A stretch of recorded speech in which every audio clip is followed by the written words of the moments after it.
Welcome to Easy Chemistry by Aisha Anjum. अस्सलाम वालेकुम dear students, आज हम लोगों ने एरोमेटिक हाइड्रोकार्बन्स का क्वेश्चन नंबर 14 देखना है। Detail out 3 reactions in which benzene behaves as if it is a saturated hydrocarbon. Saturated hydrocarbon के तौर पे जब बेंजीन एक्ट करेगा तो बेंजीन सब्स्टिट्यूशन रिएक्शन देगा, इलेक्ट्रोफिलिक सब्स्टिट्यूशन रिएक्शन देगा, यानी कि बेंजीन अपने हाइड्रोजन को निकाल के उसकी जगह पे कोई दूसरा ग्रुप इंट्रोड्यूस करवाएगा।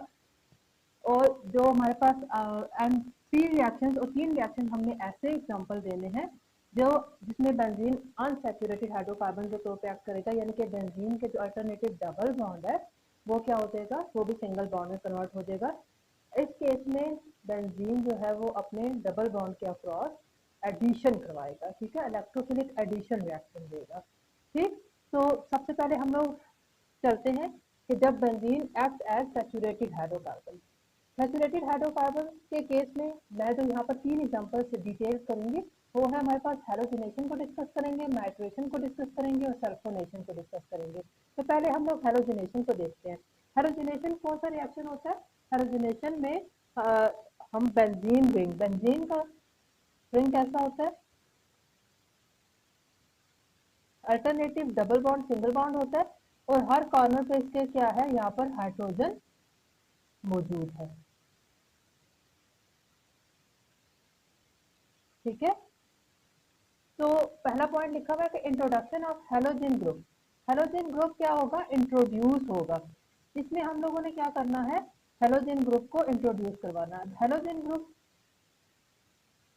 कोई भी हो सकता है, ठीक है, फ्लोरीन, ब्रोमीन और आयोडीन। लेकिन याद रखें कि हमारे पास फ्लोरीन और आयोडीन इन दोनों को हम लोग इस्तेमाल नहीं करते, इंट्रोड्यूस नहीं करवाते, क्योंकि फ्लोरीन बहुत ज़्यादा रिएक्टिव विद्युत किस्म का रिएक्शन देता है, जबकि आयोडीन का रिएक्शन बहुत स्लो होता है। तो लिहाजा हम लोग फ्लोरीन और ब्रोमीन की आमतौर पर क्या करवाते हैं, इंट्रोडक्शन करवाते हैं। ठीक है, तो क्या होगा हमारे पास यहाँ पर कि ये हाइड्रोजन रिप्लेस होगा, निकल जाएगा, ठीक है, और हेलोजन इसकी जगह पे क्या आ जाएगा, इंट्रोड्यूस हो जाएगा। तो क्या बनेगा हमारे पास,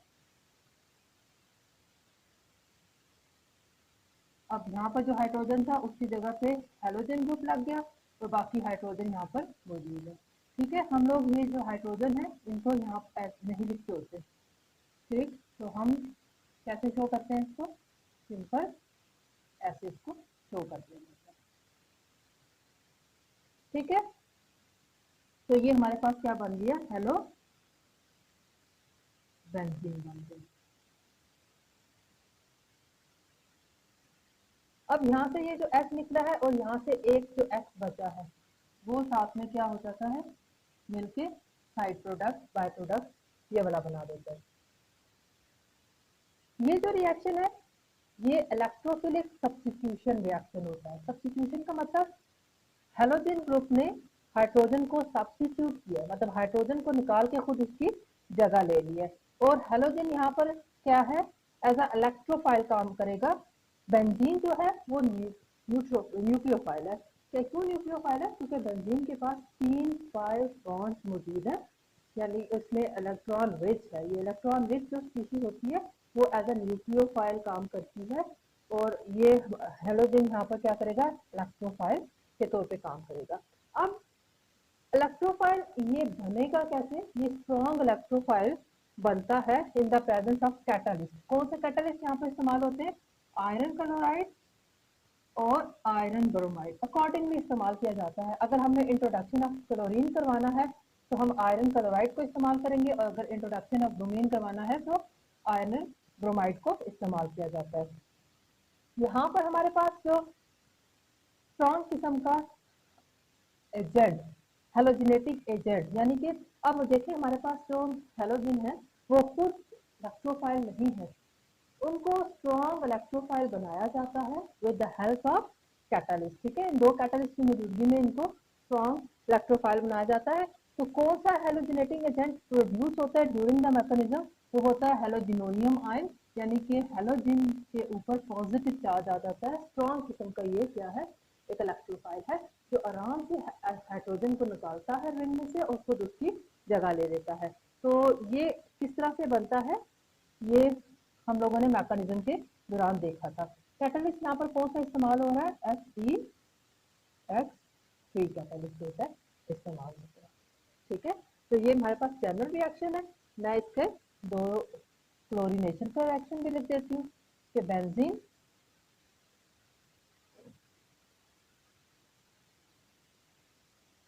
Cl2 क्लोरीन के साथ रिएक्शन करेगा और FeCl3 यहाँ पर क्या होगा, कैटलिस्ट होगा, क्लोरोबेंजीन क्या होगा, प्रोड्यूस होगा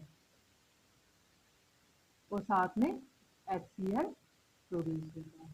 ठीक है, इसी तरह से हम लोग क्या कर सकते हैं, ब्रोमिनेशन भी करवा सकते हैं। तो ब्रोमिनेशन का रिएक्शन हम लोग लिख लेते हैं,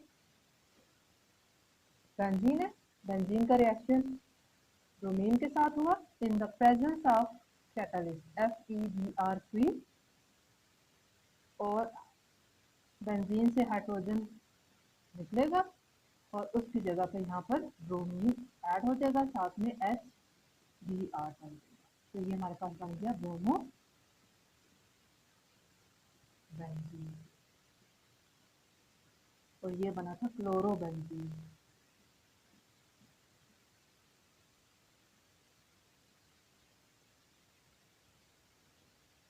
ठीक है, अब हेलोजेनेटिक एजेंट किस तरह से प्रोड्यूस हुआ, ये हम लोग काफी डिटेल में इसके मैकेनिज्म के दौरान पढ़ चुके हैं। मैकेनिज्म की वीडियोस जो है वो इसी प्लेलिस्ट में अवेलेबल है। अब हम लोग मूव करते हैं नेक्स्ट रिएक्शन की जानिब, नाइट्रेशन। सेकेंड हमारे पास जो एग्जांपल है सब्स्टिट्यूशन रिएक्शन की, electrophilic substitution reaction of benzene, ठीक है, वो है नाइट्रेशन। नाइट्रेशन क्या होती है, introduction of the nitro group NO2 group on benzene ring. Benzene के ऊपर जब NO2 ग्रुप इंट्रोड्यूस हो जाता है, रिप्लेस हो जाता है किसकी जगह, हाइड्रोजन की जगह, तो उसको हम लोग नाइट्रेशन बोलते हैं। नाइट्रेशन भी इलेक्ट्रोफिलिक सब्स्टिट्यूशन रिएक्शन है। बेंजीन मैं दोबारा बता दूं न्यूक्लियोफाइल है और यहाँ पर हमारे पास एक स्ट्रॉन्ग क्या है, नाइट्रोनियम आयन को प्रोड्यूस करवाया जाता है with the help of catalyst. ठीक है, वो नाइट्रोनियम आयन स्ट्रॉन्ग इलेक्ट्रोफाइल होता है जो क्या करता है, बेंजीन के हाइड्रोजन को रिप्लेस कर देता है। तो इस तरह हमारे पास नाइट्रोबेंजीन बनता है। अब नाइट्रोनियम आयन जो कि स्ट्रॉन्ग इलेक्ट्रोफाइल है उसको कैसे प्रोड्यूस किया जाता है, कैटलिस्ट कौन सा इस्तेमाल होता है, इट अकर्स यानी कि nitration occurs in presence of 1:1 mixture of concentrated nitric acid and concentrated sulphuric acid at 50 to 55 degree centigrade. जब हम इन दोनों कंसंट्रेटेड एसिड को इस्तेमाल करते हैं तो इससे हमारे पास एक strong electrophile nitronium ion produce होता है जो इजीली बेंजीन के हाइड्रोजन को रिप्लेस कर देता है। ठीक है, और नाइट्रोबेंजीन बनाता है। ओवरऑल जो रिएक्शन हो रहा है वो हमारे पास बेंजीन है। बेंजीन का ये वाला हाइड्रोजन जो है नाइट्रोनियम आयन जो किसके जरिए प्रोड्यूस होता है, इस नाइट्रिक एसिड से आता है। जब ये इन दोनों की मौजूदगी में तो नाइट्रिक एसिड और कंसंट्रेटेड एसिड की वजह से नाइट्रोनियम आयन बनता है। तो नाइट्रोनियम आयन क्या है, NO2 पॉजिटिव। ठीक है, ये स्ट्रॉन्ग इलेक्ट्रोफाइल है। ये जो होता है हाइड्रोजन को रिप्लेस कर देता है। ठीक है, जिससे नाइट्रोबेंजीन बनता है और साथ में हमारे पास यहाँ से जो हाइड्रोजन निकला और जो हमारे पास NHO बचता है। ठीक है, HNO3 है ना, तो इसमें से NO2 जो है वो रिप्लेस हो गया, एक हमारे पास यहाँ पर से O बचा है, एक हमारे पास H बचा है, तो ये H और OH मिलके वाटर बना देते हैं। ठीक है, ये रिएक्शन हो रहा है 50 से 55 सेल्सियस डिग्री सेंटीग्रेड तक। थर्ड हमारे पास जो एग्जांपल है जिसमें benzene act as a saturated hydrocarbon है वो हमारे पास है sulphonation. Introduction of the sulphonic acid group SO3H on benzene ring is called sulphonation. ठीक है, ये भी हमारे पास क्या है, इलेक्ट्रोफिलिक सब्स्टिट्यूशन रिएक्शन है। ये इसमें हमारे पास जो एक्चुअल इलेक्ट्रोफाइल है, स्ट्रॉन्ग इलेक्ट्रोफाइल जो इस्तेमाल हो रहा है वो है SO3 sulphur try oxide. Sulphur try oxide देखें, इसके सेंटर में हमारे पास सल्फर है और 3 इसके गेट क्या लगे हुए हैं, ऑक्सीजन लगे हुए। ठीक, तो इसमें देखें सल्फर कि ये जो ऑक्सीजन की मौजूदगी है ये जो है इंतहाई स्ट्रॉन्ग इलेक्ट्रोफाइल के तौर पे काम करता है, क्योंकि ये ज़्यादा मोर इलेक्ट्रो नेगेटिव है एज कम्पेयर टू सल्फर। तो सल्फर ट्राइऑक्साइड याद रखें कि बहुत स्ट्रॉन्ग किस्म का इलेक्ट्रोफाइल होता है।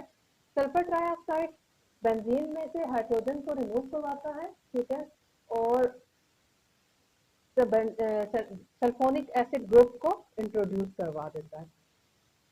तो सल्फर ट्राइऑक्साइड यहाँ पर एज अ स्ट्रॉन्ग इलेक्ट्रोफाइल काम कर रहा है। ये रिएक्शन होता है किसकी मौजूदगी में? It occurs in the presence of fuming sulphuric acid. Fuming sulphuric acid क्या है? Sulphur trioxide plus concentrated sulphuric acid. इन दोनों के मिक्सचर को हम लोग फ्यूमिक सल्फ्यूरिक एसिड बोलते हैं। सल्फ्यूरिक एसिड में से फ्यूम्स निकल रहे होते हैं सल्फर ट्राइऑक्साइड के। सल्फर ट्राइऑक्साइड एक गैस है, ठीक है, तो उसको हम लोग बोलते हैं फ्यूमिक सल्फ्यूरिक एसिड। अगर हम लोग फ्यूमिक सल्फ्यूरिक एसिड को इस्तेमाल ना करें बल्कि उसकी जगह पे हम लोग कंसंट्रेटेड सल्फ्यूरिक एसिड अकेला इस्तेमाल कर लें, तब भी क्या होता है, हमारे पास पहले सल्फर ट्राइऑक्साइड ही बनता है और उसके लिए पर्पस के लिए हम लोगों को हीट देना पड़ती है। मतलब अकेला अगर कंसंट्रेटेड सल्फ्यूरिक एसिड इस्तेमाल किया जा रहा है तो हम लोगों को टेम्परेचर 80 डिग्री सेंटीग्रेड तक देना पड़ेगा। लेकिन अगर हम फ्यूमिंग सल्फ्यूरिक एसिड इस्तेमाल करेंगे तो रूम टेम्परेचर पे भी क्या हो जाता है, रिएक्शन हो जाता है। ये देखिए हमारे पास रिएक्शन दिया गया है, बेंजीन का रिएक्शन सल्फर ट्राइऑक्साइड और कंसंट्रेटेड सल्फ्यूरिक एसिड, या इन दोनों का मिक्सचर फ्यूमिंग सल्फ्यूरिक एसिड कहलाता है। इसकी मौजूदगी में जब रिएक्शन होता है तो बेंजीन सल्फोनिक एसिड बन जाता है, साथ में कोई बाय प्रोडक्ट इससे नहीं बनता। लेकिन अगर हम लोग सिर्फ कंसंट्रेटेड सल्फ्यूरिक एसिड को इस्तेमाल करें तो हम लोगों को टेम्परेचर हाई रखना पड़ता है 80 डिग्री सेंटीग्रेड तक, फिर हमारे पास बेंजीन सल्फोनिक एसिड बनता है और साथ में water as a product by product generate होता है। तो स्टूडेंट्स ये हमारे पास वो तीन रिएक्शंस थे, वो तीन एग्जांपल्स थे जिसमें benzene as a saturated hydrocarbon act कर रहा है, यानी कि बेंजीन अपने डबल बॉन्ड को यहाँ पर डिस्ट्रॉय नहीं करता, खराब नहीं करता, बल्कि बेंजीन का अपना रिंग एरोमेटिसिटी अल्टरनेटिव डबल और सिंगल बॉन्ड जो होता है वो रिटेन रहता है। अब हम लोग बेंजीन के उन रिएक्शंस की जानिब मूव करते हैं जिसमें benzene addition reaction, electrophilic addition reaction show करेगा या इस किस्म का रिएक्शन शो करेगा जिसमें बेंजीन का डबल बॉन्ड जो होता है वो खत्म हो जाता है। जी, पहली एग्जांपल जिसमें बेंजीन अनसैचुरेटेड हाइड्रोकार्बन के तौर पे एक्ट करता है, यानी कि बेंजीन के डबल बॉन्ड क्या हो जाएंगे, खत्म हो जाएंगे। तो उसकी एग्जांपल है हेलोजनेशन। हेलोजनेशन हमारे पास क्या है कि एडिशन ऑफ हेलोजन, हेलोजन यानी कि फ्लोरीन, क्लोरीन, ब्रोमीन, आयोडीन। लेकिन याद रखें कि इसमें हमारे पास फ्लोरीन बहुत स्ट्रॉन्ग तेज रिएक्शन देगा, लिहाजा ये हम लोग कंट्रोल नहीं कर सकते, और आयोडीन बहुत स्लो रिएक्शन देता है तो लिहाजा इसको हम लोग बर्दाश्त नहीं कर सकते, मतलब कि इसलिए ये दोनों हम लोग आमतौर पे नहीं करते। लेकिन ये जो सेंटर वाले क्लोरीनेशन और ब्रोमिनेशन ये हम लोग आम रूटीन में करवाते होते हैं। तो ऐड हो जाते हैं हमारे पास addition of halogen across the double bond, यानी कि यहाँ पर बेंजीन के जो अल्टरनेटिव डबल बॉन्ड है वो सिंगल बॉन्ड में कन्वर्ट हो जाएगा। It is electrophilic addition reaction. Previous जो हमने किया था वो इलेक्ट्रोफिलिक सब्स्टिट्यूशन रिएक्शन था, हाइड्रोजन को कोई ग्रुप सब्स्टिट्यूट कर रहा था, रिप्लेस कर रहा था। यहाँ पर हमारे पास डबल बॉन्ड के अक्रॉस कोई ग्रुप, कोई इलेक्ट्रोफाइल ऐड हो रहा है। It occurs in the presence of sunlight. ये रिएक्शन सनलाइट की मौजूदगी में होता है। देखिए प्रीवियसली भी हेलोजनेशन का रिएक्शन हमने पढ़ा था, लेकिन उसमें हम लोगों ने सनलाइट की बजाय कैटलिस्ट आयरन क्लोराइड या आयरन ब्रोमाइड इस्तेमाल किया था, जिसकी वजह से बजाय इसके कि एडिशन रिएक्शन होता सब्स्टिट्यूशन रिएक्शन हुआ था। जब हम लोग सनलाइट इस्तेमाल करते हैं तो सब्स्टिट्यूशन की बजाय एडिशन हो जाता है। रिएक्शन कैसे होगा, जैसे कि बेंजीन, देखें बेंजीन के यहाँ पर हर कार्बन के पास एक एक हेलोजन हाइड्रोजन मौजूद होता है। अब होगा क्या कि ये क्लोरीन के 3 मॉलिक्यूल इस्तेमाल होंगे तो हर कार्बन के पास एक एक क्लोरीन भी ऐड हो जाएगा। अब हमने इंट्रोडक्शन का वर्ड नहीं यूज करना, एडिशन का वर्ड इस्तेमाल करेंगे।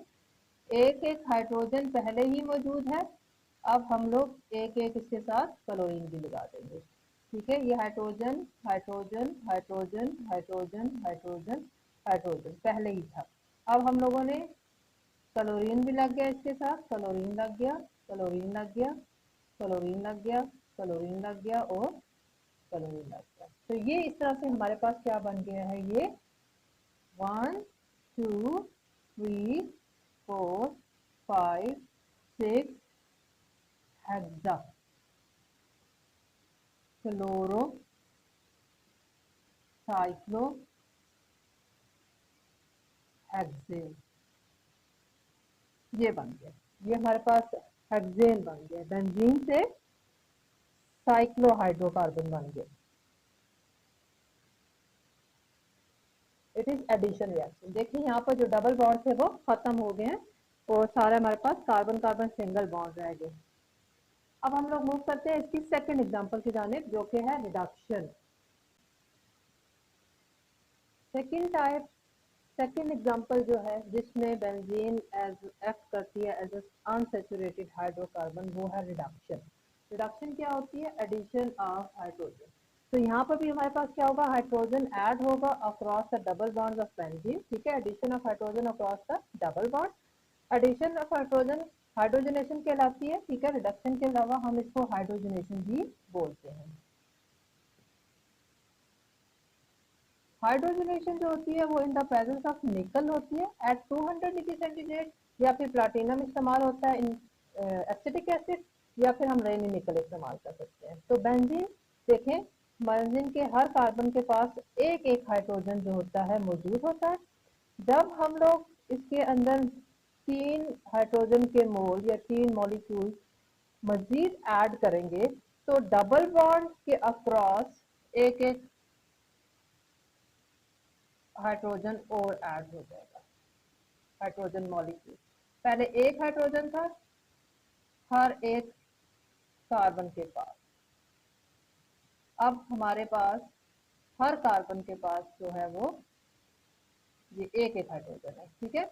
अब दो दो हाइड्रोजन लग जाएंगे, CH2 CH2 CH2 हो जाएगा।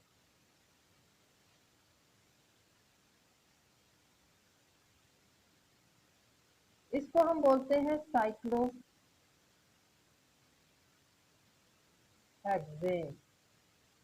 ये देखें, इसके अंदर जो डबल बॉन्ड थे अल्टरनेटिव पोजीशंस पे वो भी खत्म हो चुके थे।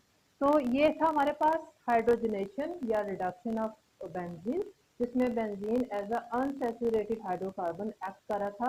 अब हम लोग लास्ट एग्जांपल की जानिब मूव करते हैं जिसमें benzene act as unsaturated hydrocarbon, वो है ओजोनोलाइसिस। ओजोनोलाइसिस क्या है कि addition of ozone O3 across the double bonds of benzene. देखिए बेंजीन के पास 3 डबल बॉन्ड मौजूद होते हैं। जब इसके साथ 3 मॉलिक्यूल्स ओजोन से रिएक्ट करते हैं तो हमारे पास ट्राई ओजोनाइड बन जाता है। ये मैंने दोबारा से यहाँ पर बना लिया बेंजीन का रिंग, बेसिक रिंग बनाया है, जिसमें मैंने अभी डबल बॉन्ड यहाँ पर शो नहीं किए। होता क्या है कि यहाँ पर अक्रॉस का जो डबल बॉन्ड है, डबल बॉन्ड के अक्रॉस बेंजीन जो होता है वो ऐड हो जाते हैं।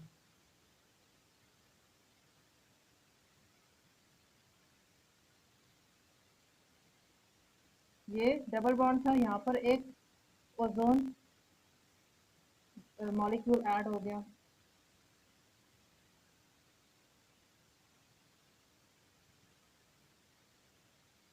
एक ओजोन मॉलिक्यूल यहाँ ऐड हो गया, तो तीसरा डबल बॉन्ड यहाँ पर है, एक ओजोन मॉलिक्यूल यहाँ ऐड हो गया, ठीक है।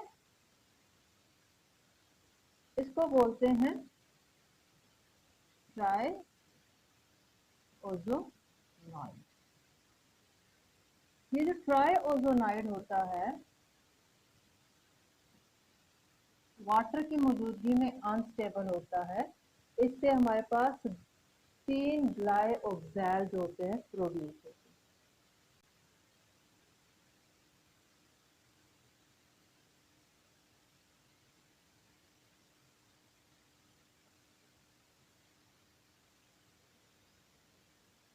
ग्लाइऑक्सैल, इसको हम क्या बोलते हैं, ग्लाइऑक्सैल। ये देखें, ये 3 हमारे पास ये हमारे पास क्या थे, तीन एग्जांपल्स थी जिसमें benzene act as a saturated hydrocarbon और अनसैचुरेटेड हाइड्रोकार्बन जो एक्ट करता है। उम्मीद करती हूँ कि आपको तमाम क्वेश्चन की समझ आ गई। स्टूडेंट अपना ख्याल रखें। अल्लाह हाफ़िज़। If this video is helpful for you, then like the video and subscribe my channel.